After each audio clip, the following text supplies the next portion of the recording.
This is Nightline and I'm Sabrina Zainal. News making the headlines. International recognition support show Malaysia not a failed state, says Hishamuddin.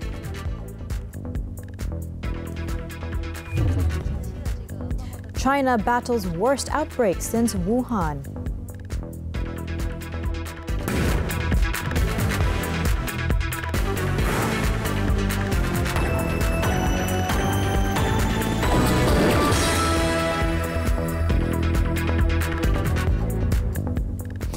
Recognition and support from international allies in combating the COVID-19 pandemic have proven that Malaysia is not a failed state. Senior Foreign Minister Datuk Seri Hishamuddin Tun Hussein on Friday stressed that the respect and strength of Malaysia's bilateral and multilateral relations are still on a very strong footing.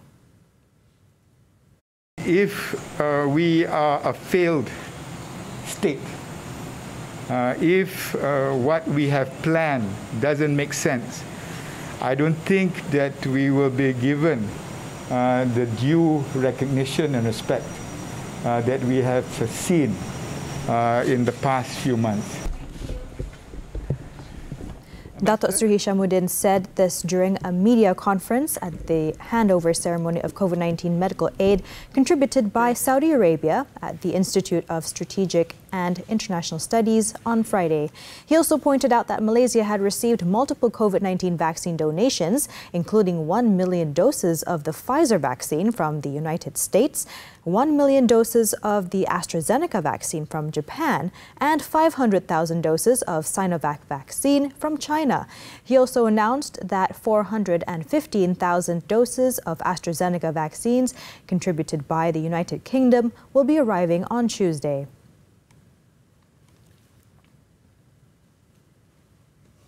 Meanwhile, medical aid contributed by the Saudi Arabian government to help Malaysia boost its COVID-19 pandemic response have safely arrived in the country. The assistance include over 4.5 million units of medical supplies and equipment of various types, estimated to be worth almost $5 million, as well as 1 million doses of AstraZeneca vaccine. The senior foreign minister, on behalf of the Yang di-Pertuan Agong, the Malaysian government, and its people, conveyed the country's deepest appreciation to Saudi Arabia's King Salman Abdul Aziz Al Saud.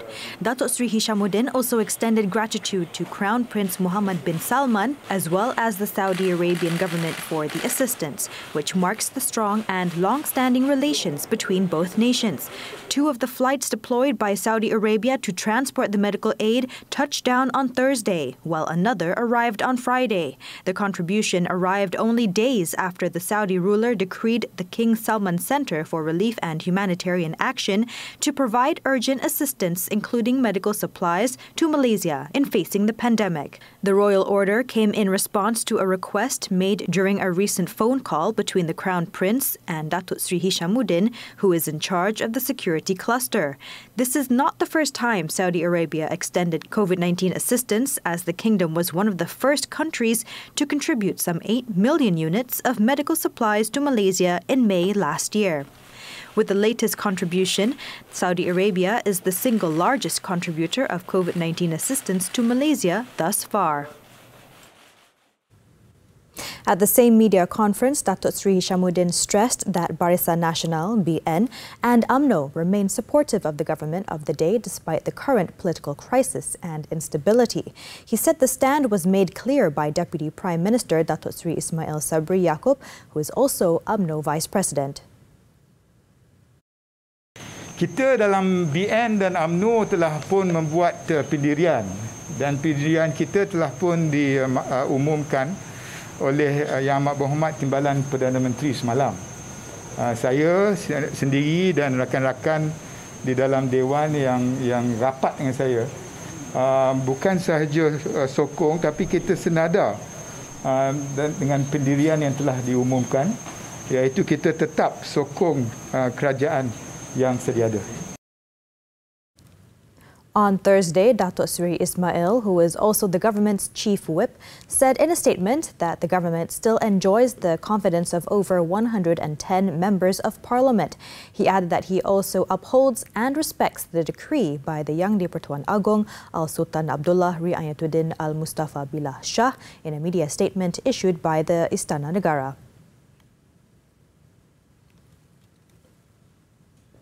New COVID-19 cases in the country reduced slightly to 16,840 on Friday after 2 consecutive days of recording over 17,000 cases. Selangor still recorded the highest number of daily infections with 6,092, followed by Kuala Lumpur, and another 134 fatalities were reported in the span of 24 hours.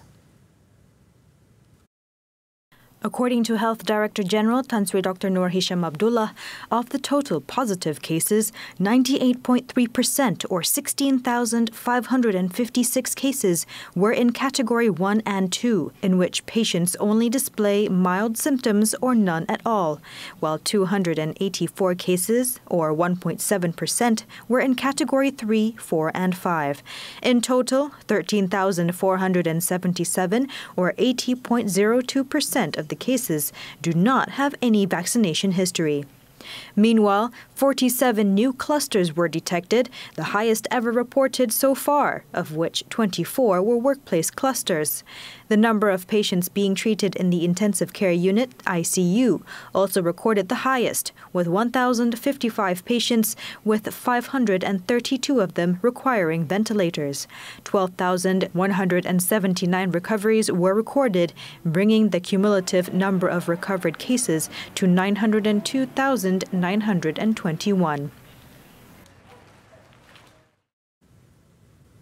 A total of 11 positive COVID-19 cases were detected in Parliament following the mass screening held on Thursday during the special sitting of the Dewan Rakyat. Now, Health Director General Tan Sri Dr. Noor Hisham Abdullah said 10 positive cases were detected via rapid test kit RTK antigen saliva test kits and 1 from the reverse transcription polymerase chain reaction RT-PCR test. In a statement on Friday, he said following the new cases, the Health Ministry will conduct an investigation, risk evaluation, close contact tracing, as well as implement preventive and control measures, including disinfection in the Parliament building. He also advised those attending the Dewan Rakyat sitting next week to undergo a COVID-19 screening test prior and avoid attending the sitting should they be symptomatic. Tan Sri Dr. Noor Hisham said the Health Ministry had been informed of 2 positive COVID-19 cases in Parliament on Thursday, with the first case involving a staff member who was present in Parliament from July 26th to 28th and underwent the RT-PCR test at a health facility after experiencing symptoms, while the second case was detected using the RTK antigen saliva self-test kit in Parliament after the individual displayed coughing symptoms. Further investigations found that both cases were not related to any previous positive cases involving Parliament staff detected 3 days before the special sitting began. They were also found negative during the screening before performing their duties at the August House. Following the 2 cases, 1,183 individuals, including members of Parliament, Parliament staff, and media personnel, underwent COVID-19 screening using the saliva test kit, which ended at 8 p.m. The Home Ministry is mulling over increasing penalties against human traffickers, including proposing life imprisonment to convicted offenders. Its Minister, Datuk Sri Hamzah Zainuddin, said such a move showed the government's commitment in combating human trafficking activities, which are similar to modern-day slavery practices that denied the freedom, dignity and human rights of millions of victims around the world. Speaking at the World Day Against Trafficking in Persons celebration, which was held virtually on Friday, Datuk Sri Hamzah said the government will continue to accelerate the implementation of the National Action Plan on Anti-Trafficking in Persons 2021 to 2025, NAPTIP 3.0, which was launched last March. This is to ensure that the victims were not only rescued, but also protected in accordance with existing legislation. The theme for this year's World Day Against Trafficking in Persons, Victims' Voices Lead the Way, puts trafficking victims at the core of the campaign and will highlight the importance of understanding the plight of the victims as well as the survivors. We need to intensify our support and responses to the trafficking victims.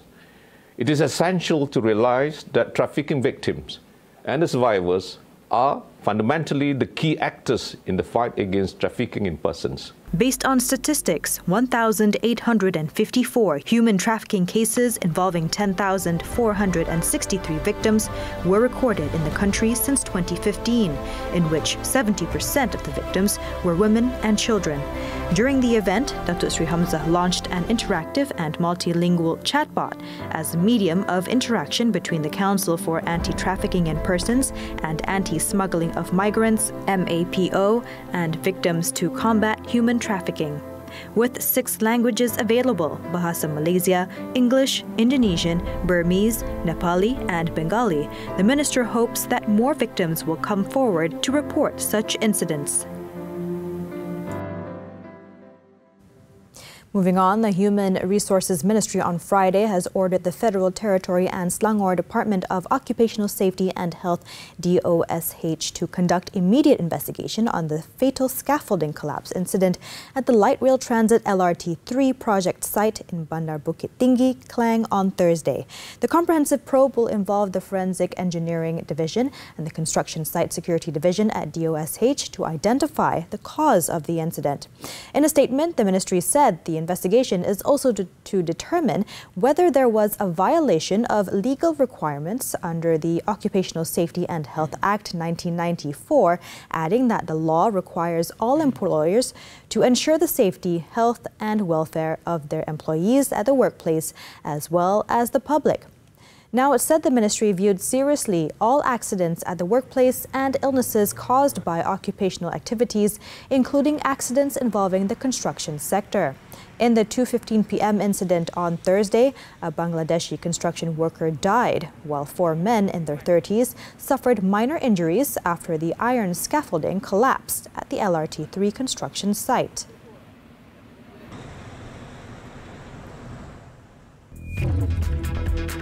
Money laundering charges against Datuk Sri Najibs' advisor withdrawn. This and more when we return. Thanks for staying with us.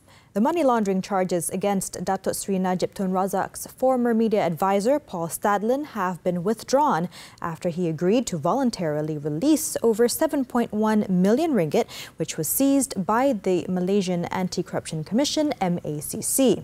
The anti-graft agency, in a statement on Friday, said the money would be transferred into the trustee account of One Malaysia Development Berhad, 1MDB.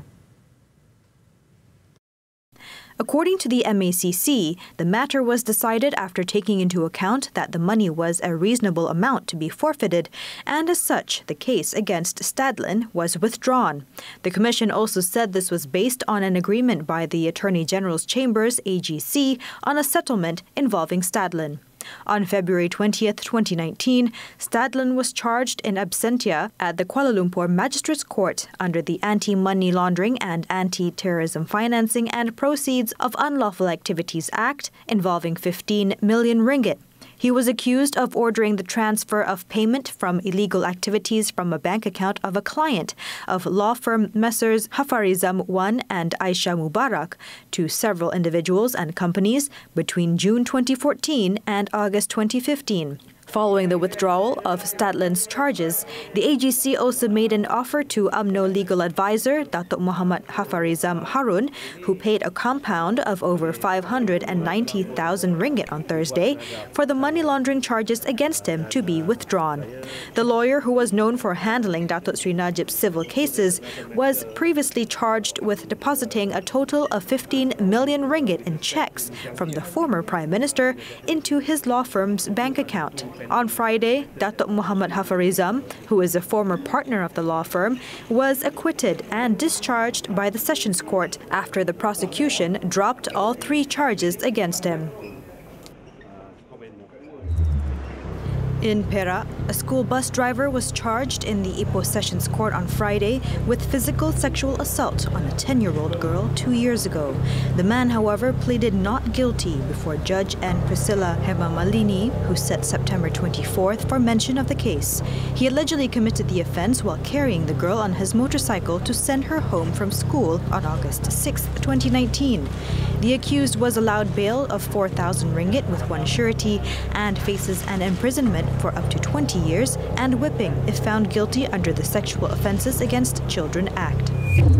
Elsewhere, a butcher accused of drug trafficking escaped the gallows when the Pulau Pinang High Court acquitted and discharged him on Friday. Judge Muhammad Radzi Abdul Hamid made the decision after finding the prosecution had failed to establish a prima facie case against 44-year-old Sahul Hamid Muhammad. The man was charged with trafficking over 59 kilograms of cannabis 3 years ago.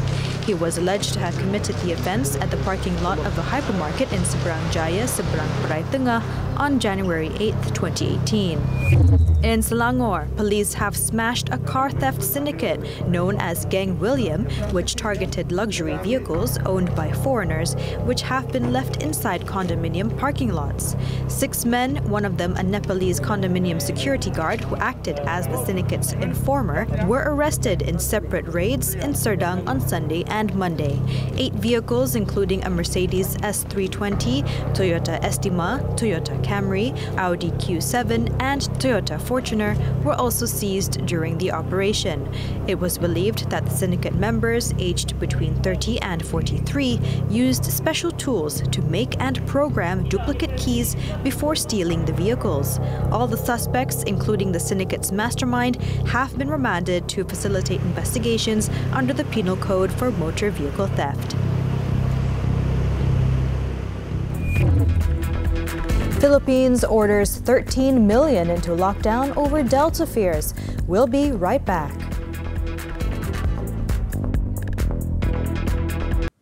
Nightline continues. Hundreds of thousands of people in China were in coronavirus lockdown Friday as the country battled its worst outbreak in months. At least 206 infections across the nation have been linked to a cluster in Nanjing City. Airport workers who cleaned a plane from Russia earlier this month. By Friday, the cluster had reached the capital Beijing and a dozen other cities in 5 provinces. According to local media, all flights from Nanjing Airport will be suspended until August 11th, while officials began citywide testing amid criticism for their failure. All 9.3 million of the city's residents, including those visiting, will be tested. Officials said the highly contagious Delta variant of the virus was behind the infections, adding that cases had spread further because of how busy the airport is. The new spike in cases has led some on-site Chinese social media to speculate about whether the Chinese vaccines were working against the Delta variant.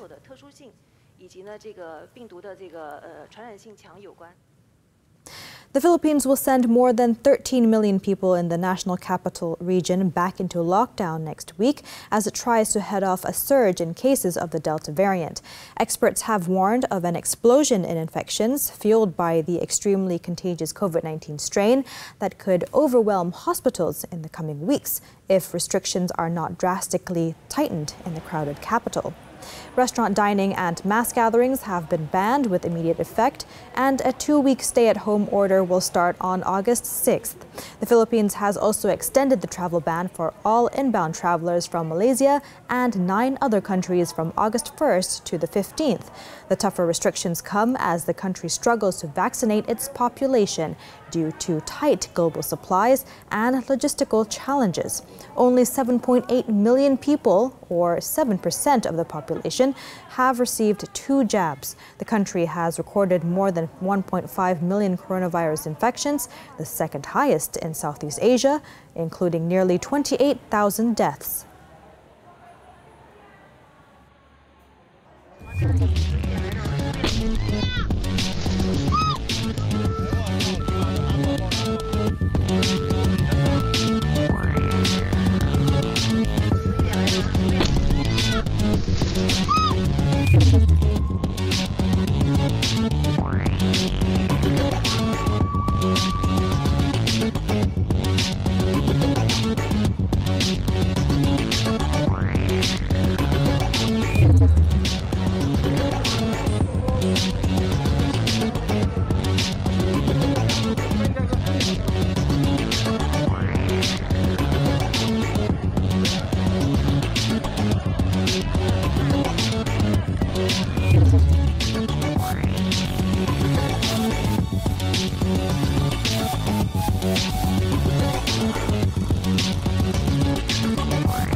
Seated in deck chairs, visitors can now experience the artwork of the Dutch painter Vincent van Gogh in a 360-degree immersive experience in London in the United Kingdom. It's understood that the 35-minute looped digital show brings to life the Dutch painter's work, accompanied by a soundscape composed by Thomas Soe.